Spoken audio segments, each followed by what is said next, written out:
Hello everyone, আজকে আমি বলবো যে এই সুজুকি বার্গম্যান না নেওয়ার 3টি কারণ, মেজর কারণগুলো বলবো। তার মধ্যে একটা হচ্ছে সবথেকে মেজর কারণ নাম্বার 1, এর সাসপেনশন। সিঙ্গেল সাসপেনশন আছে, আমি দেখাই। এর সিঙ্গেল সাসপেনশন আছে, এর সাসপেনশন এতটা হার্ড মানে মাজা পিঠ ব্যথা হয়ে যায়। এটা জানি না সুজুকি কেন কাজ করছে না এটা নিয়ে। এর থার্ড প্রবলেম হচ্ছে স্টার্টিং প্রবলেম, মানে এর স্টার্ট না মানে কিছুতেই একবারে হতে চায় না। দেখাই, এখন নাই নিয়ে নেবে, সরি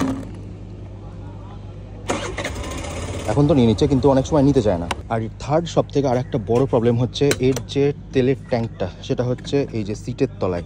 এটা যদি একটু বাইরে দিত মানে খুবই সুবিধা হতো। তার কারণটা কেন বলে দিচ্ছি, যখন আপনি ডবলে ট্রাভেল করবেন তখন বারবার পেছনের জনকে নামাতে হবে। সিঙ্গেলের থাকলে নাই নামাটা কোনো ব্যাপার না, যেহেতু সামনে এই জায়গাটা দেওয়া রয়েছে, পা বার করে নামিয়ে নেওয়া যায়। বাট ডবলে যখন থাকবেন তখন হচ্ছে পেছন থেকে বারবার নামতে হয়, তারপরে ফিল আপ করতে। ততক্ষণের জন্য life is adventurous, like, share and subscribe.